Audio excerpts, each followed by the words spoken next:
하나님 주시는 말씀 민수기 10장 29절에서 34절 말씀 우리 한 절씩 교독하겠습니다.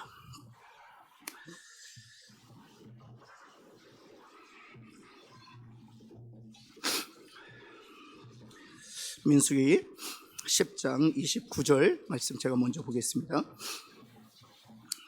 모세가 모세의 장인 미디안 사람 르우엘의 아들 호밥에게 이르되 여호와께서 주마하신 곳으로 우리가 행진하나니 우리가 동행하자. 그리하면 선대하리라. 여호와께서 이스라엘에게 복을 내리리라 하셨느니라.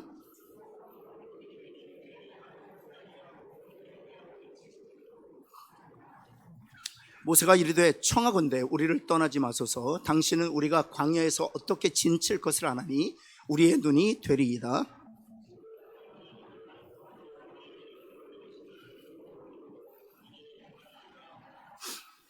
그들이 여호와의 산에서 떠나 3일 길을 갈 때 여호와의 언약궤가 그 3일 길에 앞서가며 그들의 쉴 곳을 찾았고, 그들이 진영을 떠날 때 낮에는 여호와의 구름이 그 위에 덮였었더라. 아멘. 우리 옆에 있는 분에게 하나님 당신의 기도를 들으십니다 한번 할까요? 네. 하나님께서 우리의 기도를 들으시고 반드시 응답하실 것을 믿습니다. 제가 일전에도 말씀드렸지만 하나님께서 일을 이루실 때 재료가 필요해요. 재료가. 그 재료가 바로 우리의 기도인 것이죠. 제가 믿지 않으시겠지만 제가 요리에 일가견이 있습니다. 제가 백종원 씨를 만나서 요리의 눈이 열렸어요. 백종원 씨가 이런 얘기를 하더라고요. 간을 이해하면 요리를 할 수 있습니다. 그게 무슨 얘기인지 잘 몰랐어요. 근데 된장과 진간장과 외간장 그리고 고추장, 소금과 설탕의 간의 조화를 이해하게 되니까 모든 요리가 두렵지 않습니다. 안 믿으시잖아요, 이거 봐요. 그런데 제가 왜 이 말씀을 드리느냐?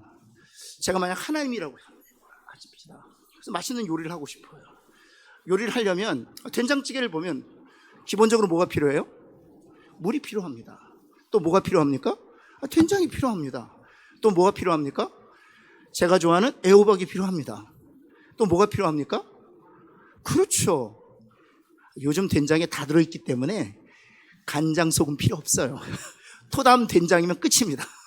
어떤 두부 넣고 그 다음에 청양고추 썰어가지고 빨간 고추는 멋내기 위해서 딱 넣으면 그냥 된장이 끝나는 것이죠.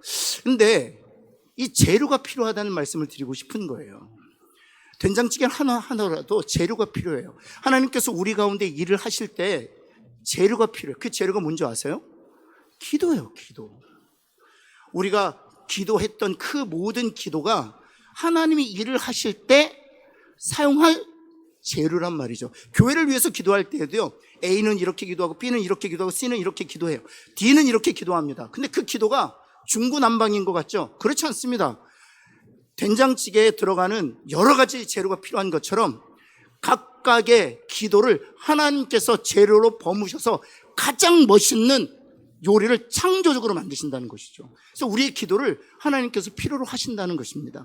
오늘 이 밤에도 우리가 드린 기도를 하나님께서 사용하셔서 가장 멋있는 창조적인 하나님의 뜻을 이루어 가실 줄을 믿습니다. 우리 좌인들하고 이렇게 축복할까요? 당신의 기도를 하나님 필요하십니다. 한번 할까요?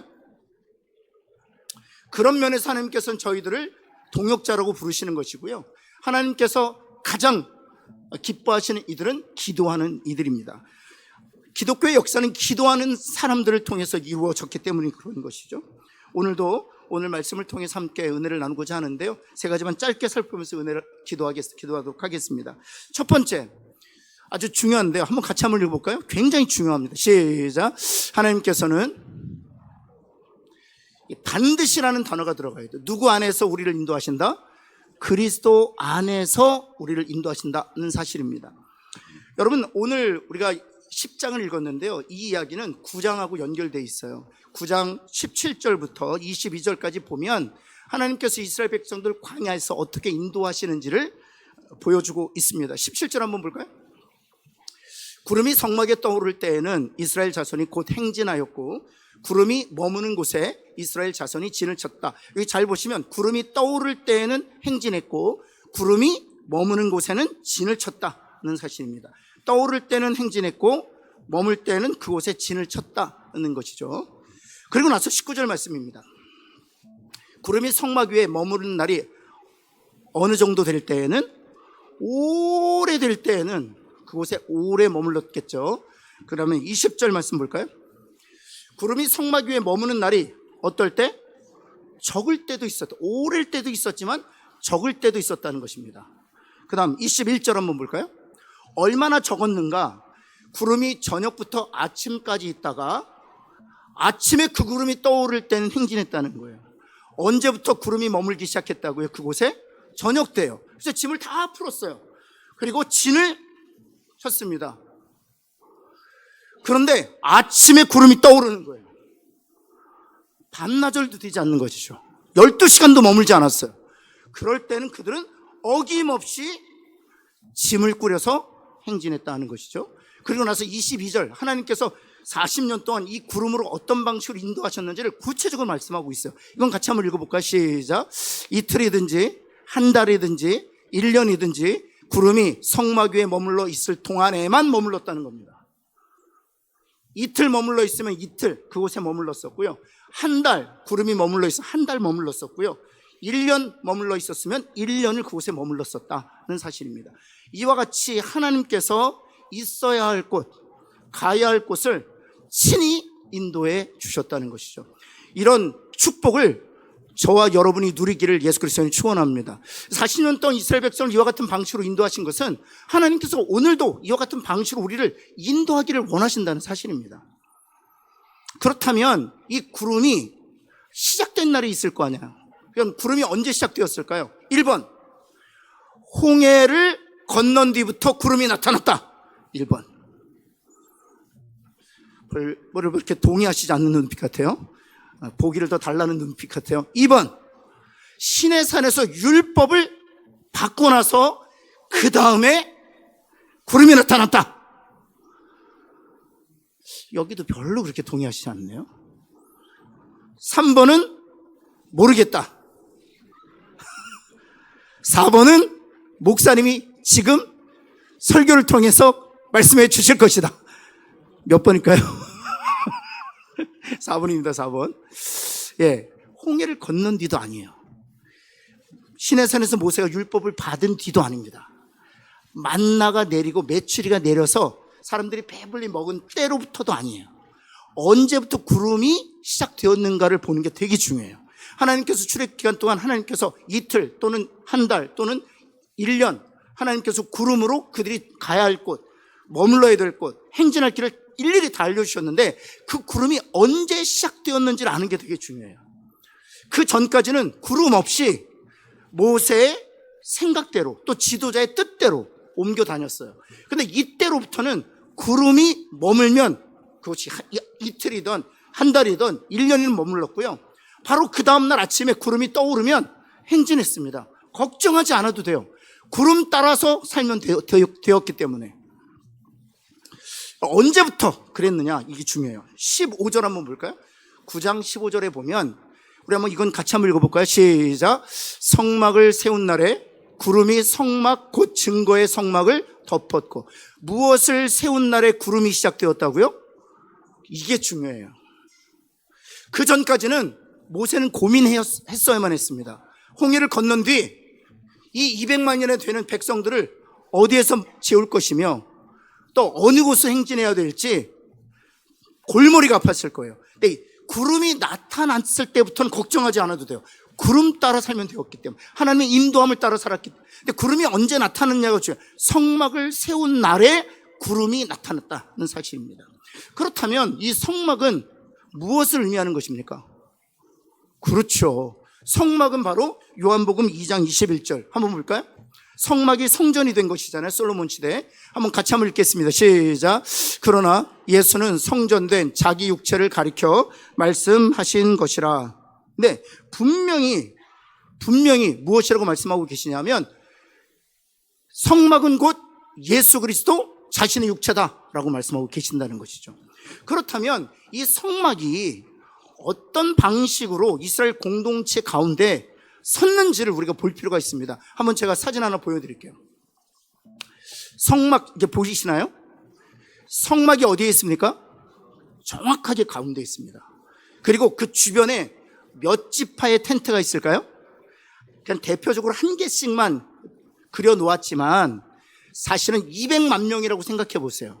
그래서 텐트 하나는 어느 지파가 어느 곳에 진을 쳤는지를 보여주고 있는 것이죠. 맨 밑에 시므온, 르우벤, 이런 쪽 왼쪽으로 돌아가겠습니다. 시므온, 르우벤, 에브라임, 므낫세, 베냐민, 납달리, 그 다음에 아셀, 단, 유다, 스불론, 이사갈, 갓, 이런 식으로 진을 쳤단 말이에요. 그 다음에 성막 주변에는 바로 제사장 자손들이죠. 게르손, 무라리, 아론, 고핫, 이렇게 제사장 자손들이 성막을 졌습니다. 그러면 성막은 정확하게 어디에 위치하고 있습니까? 이스라엘 백성 200만 중에서 정중앙에 위치하고 있다는 것이죠. 그렇다면 이것은 무엇을 보여주고 있느냐? 바로 아까 요한복음 2장 21절에서 보았던 것처럼 이 성막, 이스라엘 공동체 중심에 자리 잡고 있는 성막은 누구라고요? 바로 예수 그리스도를 예표하는 것이죠. 번제단은 우리의 제물이 되신 예수 그리스도를 예표하는 것이고, 진선벽상은 떡으로 오신 예수 그리스도를 예표하는 것이고, 등대는 빛으로 오신 예수 그리스도를 예표하는 것이고, 분향단은 중보 기도자이신 예수 그리스도를 예표하는 것이죠. 언약궤 안에 있는 만나는 생명의 떡이신 예수 그리스도를 예표하는 것이죠. 아론의 쌍난 지팡은 부활하신 예수 그리스도를 예표하는 것이죠. 또 거기에 또 무엇이 있었습니까? 만나는 생명의 떡으로 오신 예수 그리스도를 예표하는 것이죠. 전체가 다 예수 그리스도를 예표하는 것입니다. 그리고 히브리서에 보면 성소와 지성소를 가로막고 있는 휘장은 바로 예수 그리스도의 몸이라고 설명하고 있죠. 이같이 성막은 예수 그리스도가 누구신지, 그리고 예수님께서 이 땅에 오셔서 우리를 구속하기 위하여 하셔야 될 사역이 무엇인지를 정확하게 보여주고 있는 것이 바로 성막입니다. 근데 이 성막이 이스라엘 공동체 가운데 어디에 있었다고요? 정중앙에 있었다고요. 정중앙에 예수님이 임재하신 날로부터 구름이 나타났다라는 사실입니다. 이것은 무엇을 의미하느냐? 내 마음에 주님이 중심이 되셨을 때, 그때 우리는 구름을 볼 수 있다는 거예요. 여러분, 우리가 왜 구름을 볼 수 없느냐? 내 마음에 주님이 중심이 아니기 때문입니다. 성막이 공동체 중심에 있기 전까지는 구름이 없었어요. 그래서 모세의 생각대로 행진해야 됐고요, 모세의 생각대로 진쳐야만 했었습니다.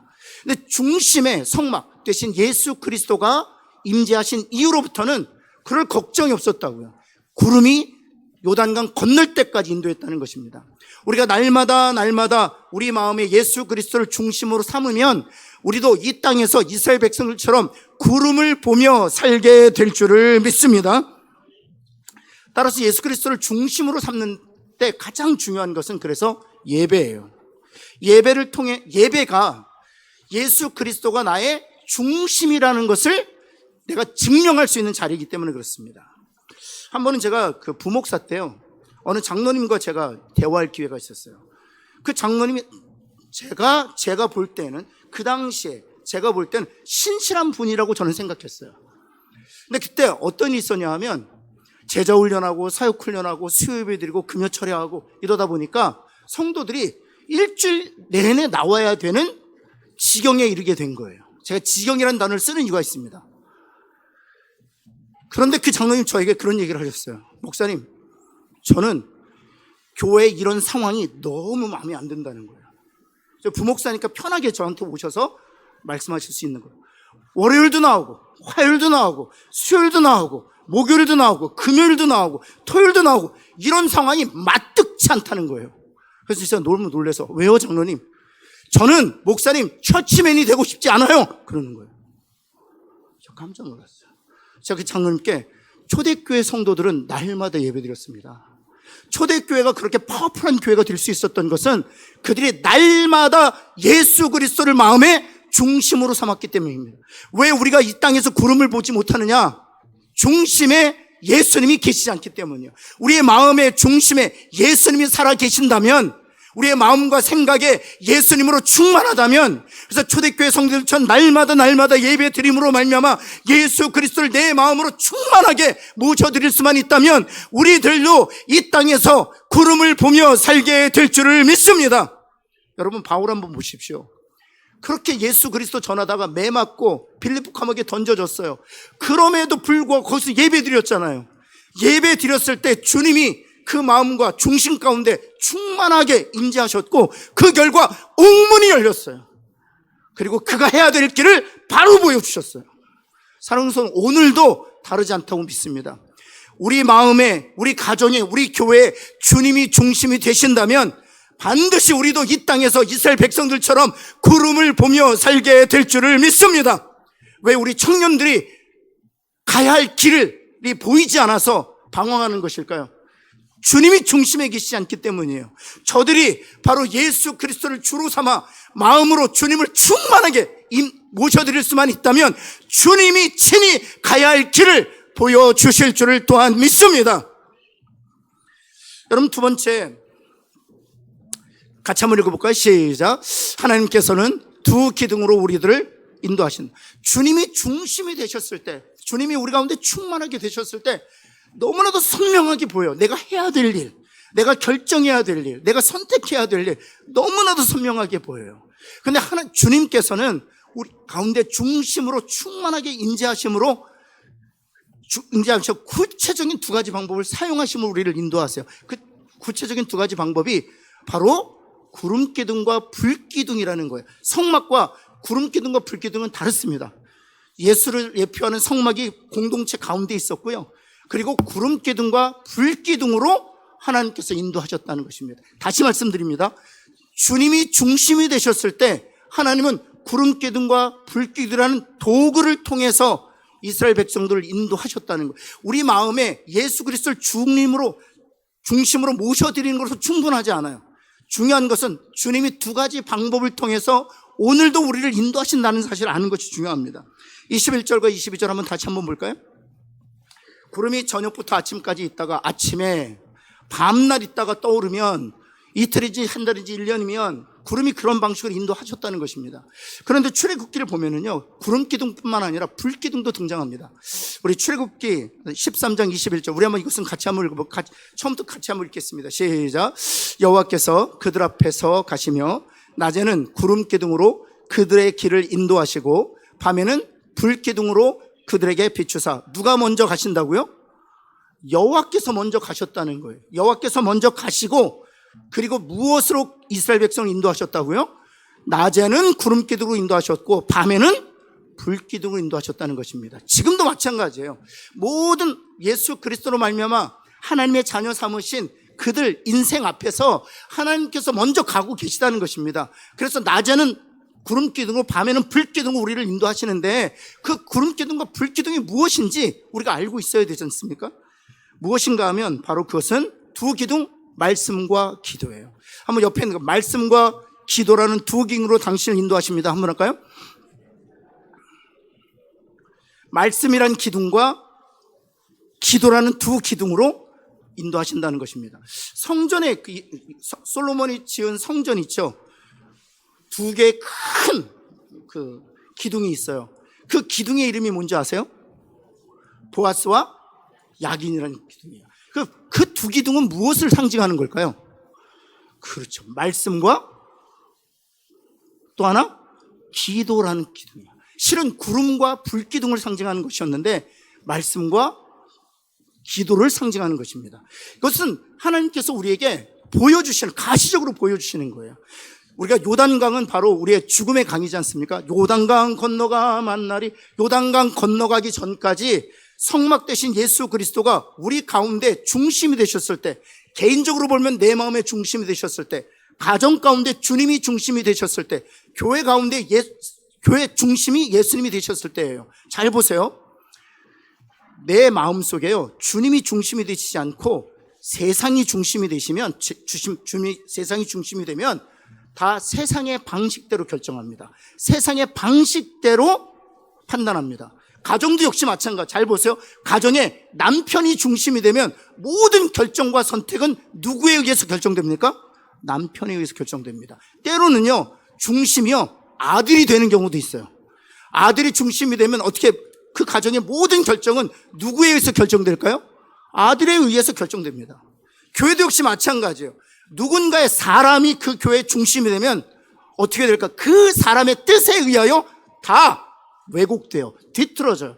따라서 하나님께서 먼저 가시면 구름 기둥과 불 기둥을 인도하시는데 예수님을 주로 삼아 중심으로 충만케 하는 것이 먼저 중요해요.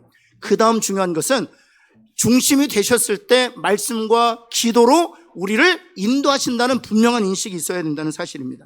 제가 그래서 네 가지만 좀 말씀드리면요. 첫 번째, 우리 한번 짧게 한번 읽겠습니다. 시작. 말씀으로 주님이 어떻게 사역하셨는지 한번 주님이 한치의 오차도 없이 아버지의 뜻을 다 이루셨던 것은 바로 여기에 있습니다. 이유가 요한복음 14장 24절 한번 같이 한번 읽겠습니다. 시작. 나를 사랑하지 아니하는 자는 내 말을 지키지. 그 다음이 중요해요. 시작. 너희가 듣는 말은 내 말이 아니요 나를 보내신 너희가 듣는 말은 내 말이 아니라 누구의 말이라고요? 아버지의 말이라고요. 여러분, 주님은 그가 했던 모든 사역이, 그가 하셨던 모든 말씀이 누구로 말미암아 비롯된 것이라고요? 아버지 하나님의 말씀으로 비롯된 거라고요. 주님의 삶은 하나님의 말씀과 일치되셨어요. 그래서 단 한치의 오차도 없이 구름기둥과 불기둥의 인도를 따라서 주님께서 부탁하신 모든 사명과 모든 사역을 완수하셨어요. 그래서 십자가에서 주님이 하셨던 말씀이 있습니다. 테텔라스타이, 다 이루었다라고 얘기했던 거예요. 왜냐하면 주님의 말씀이 있었기 때문이에요. 말씀으로 우리의 생각을 채워야 돼요. 두 번째 한번 볼까요? 중요한 것은 약속의 말씀을 찾자. 옆에 있는 분에게 약속의 말씀을 찾읍시다. 한번 할까요? 제가 정말 좋아하는 말씀인데 이사야서 55장 11절 말씀 우리 한번 같이 한번 읽겠습니다. 제가 정말 좋아하는 말씀. 이건 외우기도 쉬워요. 55장 11절. 이걸 어떻게 잊어버려요? 여러분의 얼굴 보니까 잊어버릴 수도 있죠 뭐. 그런데 죄송합니다. 옷땡이라고 할 뻔했네. 여러분 55장 11절 한번 볼까요? 시작. 55장 11절 하자고. 시작. 찾기도 쉬워. 이사야서입니다. 한번 같이 한번 읽겠습니다. 시작. 내 입에서 나가는 말도 이와 같이 헛되이 내게로 되돌아오지 아니하고 나의 기뻐하는 뜻을 이루며 아멘. 내 입에서 나가는 말은 헛되이 하나님께로 돌아가지 않는다는 거예요. 그리고 반드시 나의 기뻐하는 뜻을 이룬다는 거예요. 그리고 내가 하려고 하는 일에 형통하게 된다는 거예요. 무엇이요? 주님의 입에서 나가는 말이. 그럼 옆에 있는 분에게 주님의 입에서 나가는 말이 당신에게는 있습니까? 한번 물어보시겠어요? 제가 무슨 답을 기대할까요? 없죠. 내 입에서 나가는 말이 내 뜻을 이루고 내 일에 형통한다고 말씀하셨는데 여러분의 삶에 하나님의 뜻이 이루어지지 않고 하나님의 일이 형통하게 되지 않는 이유는 하나님에게서 나가는 말이 없기 때문이에요. 제가 다시 한번 묻습니다. 여러분 인생의 문제에 대하여 하나님께서 약속하신 하나님의 입에서 나간 말이 있습니까? 없죠. 그러니까 그 말이 없으니까 아무 일도 일어나지 않는 거예요. 여러분, 그래서 우리가 해야 될 일이 있다면 하나님이 내 인생에 대하여 말씀하신 그 말을 붙드는 것이 중요해요. 믿음으로 붙드는 것이 중요해요. 약속의 말씀을 꼭 찾으시기를 간절히 소원합니다. 부모님이 계시죠? 자녀들에 대한 약속의 말씀을 찾아야 돼요. 주님의 입에서 우리 자녀들을 위하여 약속하신 말씀을 찾아야 돼요. 그 말씀이 있으면, 그리고 그 말씀을 붙들고 기도하면 반드시 하나님께서 하나님의 뜻을 이루고 하나님의 일에 형통하게 되는 것이죠. 여기서 말하는 하나님의 뜻과 하나님의 일은 주님의 입에서 나간 그 말 자체가 뜻이고 일이라는 거예요. 따라서 우리 자녀들을 위한 약속의 말씀을 찾을 때 그 약속의 말씀은 하나님의 뜻이고 하나님의 일이기에 반드시 이루어지고 반드시 형통하게 된다는 것이 이사야서 55장 11절 말씀이에요. 여러분, 교회에 대한 약속의 말씀이 있으십니까? 여러분, 인생의 문제에 대한 약속의 말씀이 있으십니까? 여러분, 개인에 대한 약속의 말씀이 있으십니까? 제가 2년 동안 붙들고 기도하는 약속의 말씀이 있어요. 시편 37편 5절에서 7절 말씀이에요. 제가 문제를 가지고 기도할 때 하나님께서 이 말씀을 정확하게 저한테 주셨어요. 볼까요? 내 길을 누구에게 맡기라? 그렇죠. 그 다음 하나님께 다 맡겼어요. 그를 의지하면 그가 이루신다는 거예요. 하나님을 의지하면 하나님이 이루시겠다는 거예요. 내 의를 빛같이 나타내시고 내 공의를 정오의 빛같이 하시리로다. 제가 여러분에게 다 말씀드릴 수는 없어요.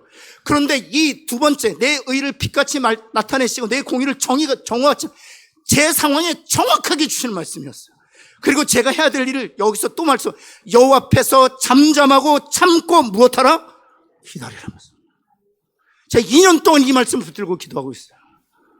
사랑하는 성도 여러분, 이 말씀은 지금 이사야서 55장 11절에서 말하고 있는 주님의 입에서 나를 향하여 나온 말씀이에요. 그러기에 이 말씀은 반드시 이루어지고 주님의 일에 형통하게 될 줄을 믿습니다. 이 이루어질 때 제가 여러분에게 말씀드릴 거예요. 사랑하는 성도 여러분, 반드시 약속의 말씀, 주님의 하나님의 입에서 나가는 그 말씀을 붙드시는 저와 여러분 되기를 다시 한번 축원합니다. 세 번째 해야 될 일이 있습니다. 이 약속의 말씀을 찾다면 그 다음 이 기도를 해야 돼요. 같이 한번 읽겠습니다. 시작. 하나님의 마음과 뜻을 알게 해주시도록 기도해요. 하나님, 약속의 말씀을 주셨는데 하나님의 마음과 뜻을 알기를 원합니다. 하나님의 마음을 깨닫게 하여 주옵소서. 하나님의 뜻을 알게 하여 주옵소서. 마지막 네 번째입니다. 네 번째, 하나님의 인도를 구해야 돼요. 이와 관련해서 예수님께서 겟세마네 동산에서 이렇게 기도하셨습니다. 할 수만 있으시거든 이 잔을 어떻게 해달라고 했어요? 여러분, 그렇다면 예수님께서 이 잔을 정말 지나가게 해달라고 기도한 것일까요?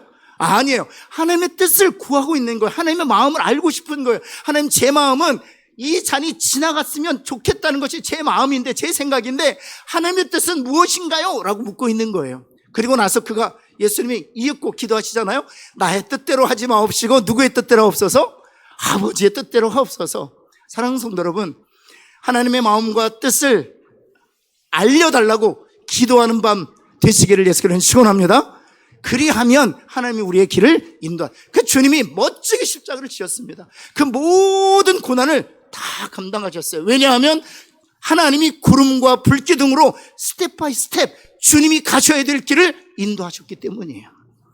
여러분, 마지막입니다. 세 번째, 따라서 같이 한번 읽어볼까요? 따라서 시작. 따라서 성도는 사람을 의지하지 말고 뭘 의지해야 돼요? 하나님만을 의지해야 돼요. 하나님 말씀을 의지해야 돼요. 여러분, 오늘 우리가 읽었던 본문으로 돌아가면은요, 여기에 보면 모세가 처남 호밥을 만납니다. 호밥이 처남이에요. 근데 그 처남에게 호밥이 이런 요청을 합니다. 이 호밥은 미디안 광야에서 잔뼈가 굵었기 때문에 누구보다도 이 광야에 대해서는 전문가였습니다. 10장 29절 말씀 한번 볼까요? 모세가 호밥에게 이르되 여호와께서 주마하신 곳 가나안 땅으로 우리가 행진하나니 우리와 어찌하자고요? 동행하자. 그리하면 무엇하리라? 값쳐주겠다는 거예요. 값쳐주게. 우리와 동행해서 우리의 광야 가야 할 길을 인도해 주기만 한다면 내가 값쳐주겠다는 거예요. 여러분, 그런데 우리가 9장에서 읽었잖아요. 9장에서 읽었잖아요. 성막이 세워진 날 뭐가 나타났어요?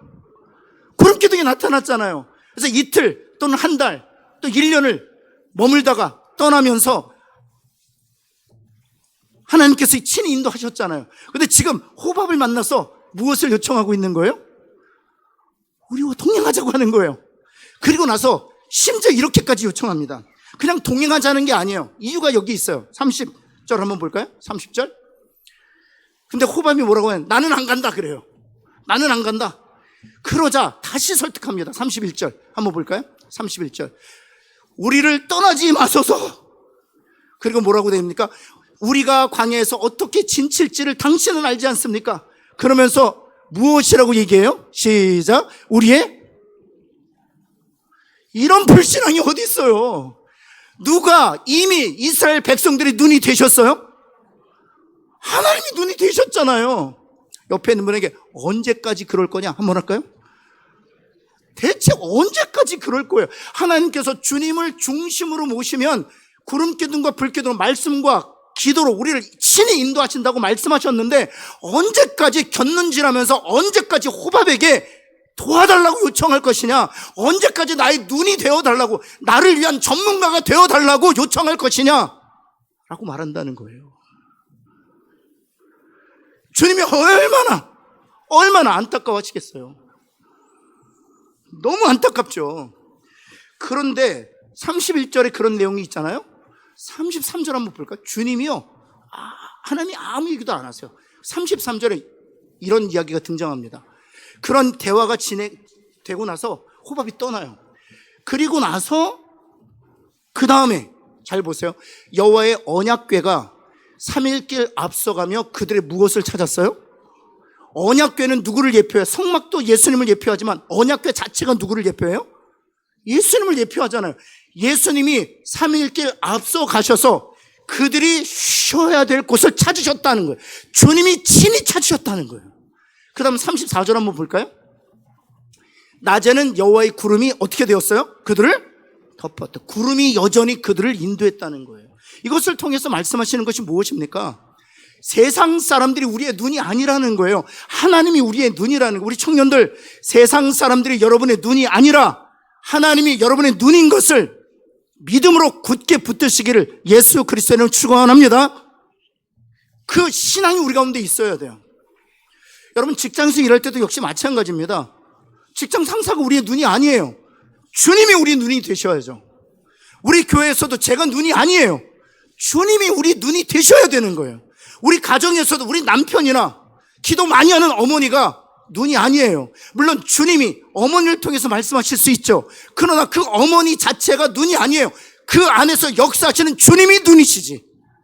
사랑하는 성도 여러분, 주님이 눈이신 것을 인정하고 주님 앞에 나아가 말씀 받고 기도하고 하나님의 마음과 뜻을 알기 위하여 하나님의 인도를 구하는 저와 여러분 되기를 예수 그리스도에 다시 한번 축원합니다.